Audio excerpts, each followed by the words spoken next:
Yay, winter. Yeah. We got to work on a vehicle. Which one do we have to work on? Old Blue? I need to put an idler pulley on it, but no, not Old Blue.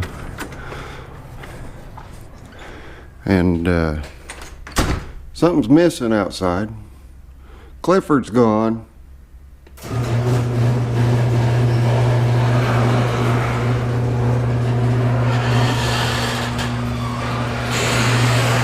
But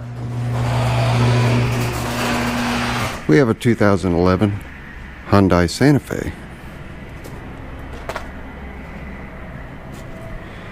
And this 2011 Hyundai Santa Fe just got 2 new front tires. It got 2 new front tires Saturday. This is now Monday. And the reason that the Santa Fe is here, we put it on the alignment rack. The reason we put it on the alignment rack was because last April, Miss Zippo had new tires put on the front, and in a mere 3,700 miles had all but destroyed the new tires. So we discovered there's an alignment problem. So we got it thrown on the alignment rack. And what was discovered on the alignment rack? Well, that's what we're going to go verify right now. We're going to go over to the shop and jack up the front end, the right side, and take a look and see if what the tire shop said is correct. I'm not going to put my seatbelt on. I'm only going 100 yards. So they said that the lower right control arm and ball joint was really bad, and that's what caused the excessive tire wear. So we're going to find out.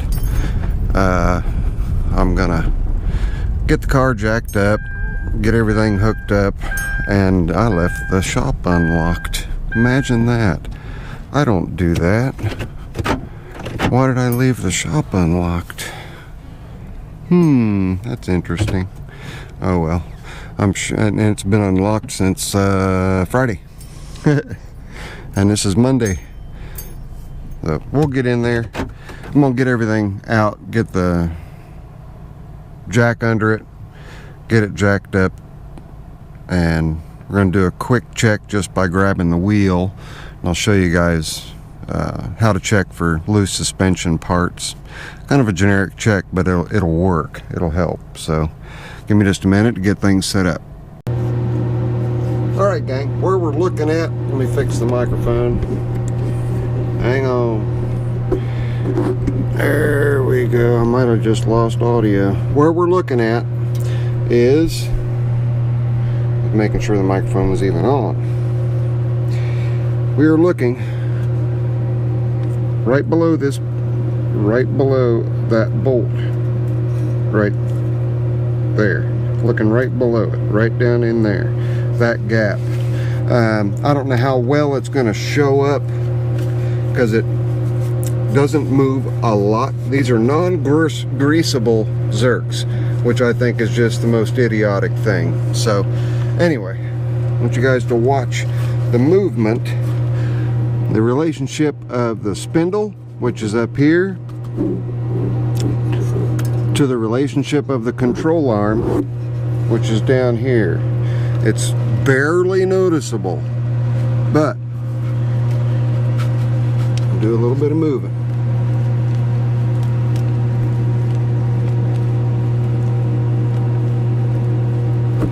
I don't know if you can see that. I'm not turning the wheel. All I'm doing, or I'm not turning the steering.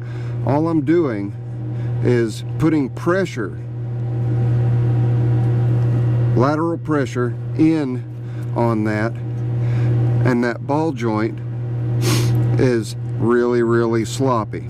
This control arm is what they said needed replaced, and it's always a good idea if you've got the means take a deep breath. Don't just bite the bullet and say, hey, just go ahead and do it. I'll figure out where to get the money. You don't have to do that. And make sure that that's what's wrong. If you're not able to do it, don't get the part from the place. Don't let them get the part, because they're going to mark it up and make some money on it. Always source your own parts. Rock Auto, okay, let me tell you, they were wanting for this control arm. Let me back this up a little bit here. For the control arm here, that already has the ball joint pressed in, everything's set and ready to go. They were wanting to charge $269 just for the control arm, not including installing it. They said that's what their quick go get it price would be in a pinch on a Saturday. It's customary for shops to do things like that. And you can't lay blame to them. They've got overhead. They've got to pay for stuff. But I then went to my local O'Reilly parts store and priced it out with my military discount at $128. $128 from $269. Now I'm going to do you one better. If you're not in a hurry, which Miss Zippo's not, because she's got Clifford, so she's got dependable transportation to and from work through the week, I went to Rock Auto, and believe it or not, I can get a limited lifetime warranted lower control arm for under $50. So you're going from $269 down to $50. Even if I was to grab that part and take it back to the place and have them install it, I have already saved $219. So it's always wise, if they tell you what's wrong, check to make sure that that's what's wrong, or have somebody in the family that's half decent with working on stuff check to make sure that that's what's wrong. And then source the parts yourself, especially if you're not in a hurry for the vehicle. If you have multiple vehicles and it can sit for a few days, let it sit for a few days and go to Rock Auto. Their prices are incredible, and you get their warranty, and Rock Auto's very reputable. They've got my respect. It's just like on the small engine side of things, Parts Tree has my high respect. You get OEM parts. These are aftermarket parts, but with a limited lifetime warranty. So that being said, anything goes wrong with it down the road, that part is covered. And that's something else that I always do. Even on Old Blue, every part that I have bought and put on Old Blue, with the exception of consumables like brake pads and rotors, I've gotten lifetime warranties on, and it has come in handy. I went through 3 alternators before I got a good one. Of course, made in Mexico, it, just hit and miss deal. So suppose you guys can sit here and look at my nose running face because it's cold out here. But always investigate. Don't just always take somebody at their word that that's what's wrong. I'm honest. My customers know that I'm honest. I bring them in before I do the work and show them exactly what the issues are. And because of that, I've gained their respect, and I keep their respect, and that's why they want me to do their work.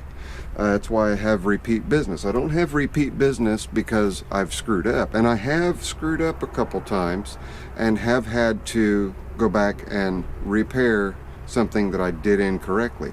But I do that free of charge. I buy, if it consumes parts are on me and labor's on me. That is not their fault. That is totally my fault. You're not going to find a shop like that does that, that's going to stand behind their work like that to that extent without a warranty. And that's where buying parts for yourself that you need, like here, we need the lower control arm, we'll get the lower control arm ourselves, and I will put it in myself. So what would have been ultimately close to a $400 repair when it was all said and done is now just going to be literally a $50 repair with a little bit of my work. $50 plus shipping on the lower control arm. So it's a good idea and a good practice to do like I said in the video. Don't jump the gun and get the work done right away. Even if it's your only vehicle, ask them, is it safe to drive for a short time? If they say yes, it's safe to drive for a short time, then go get the parts. See if you can't find a mechanic that'll do it cheaper, or if you have somebody in the family that can do it, have them do it. But make sure that it's done right.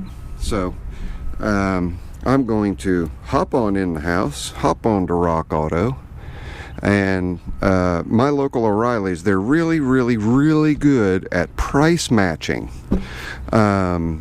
Even with online prices, they can price match, or at least come real close to price matching. So I know that there's one of these control arms here in Muncie, and if I can get Bill to get that price down to around $75 from $128, I'll just go get it and get it done right now.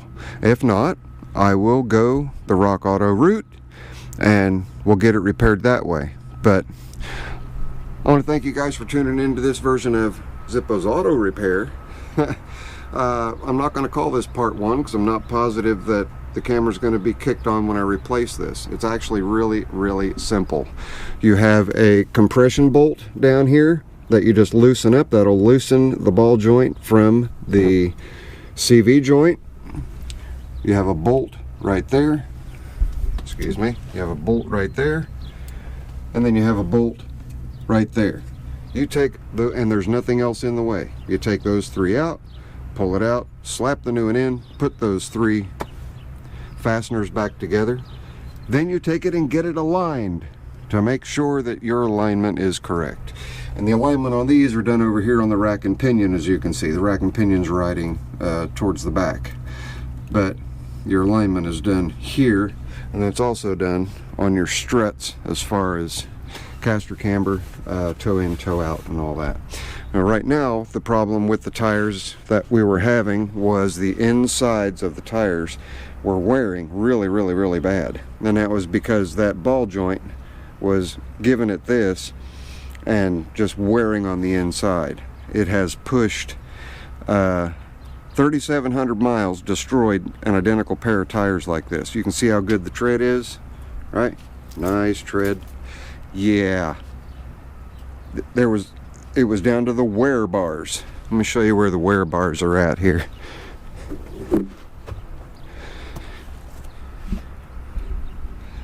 All tires, they'll have wear bars on them. See the wear bars here? Okay. This inside of the tire here was down to the wear bars in just 3,700 miles. Isn't that incredible? Quite a bit of wear in less than a year. April was when they were replaced. So I'm going to go ahead and cut it. This is your friendly neighborhood Zippo out here freezing his tail off to give you guys a quick little video on just how to do things. At least how I do things, so you can get it done inexpensively and not be taken for a ride. So I hope this is helpful for you. I'm not exactly back out in the shop, but I'm at the shop, so get a thumbs up for that one. Right down there's my bald head. If you're not subscribed, please do. We got a random video here and the latest upload over here, which would have been my live stream. We'll see you guys on the next one. This is Zippo later. I am freezing and out of here.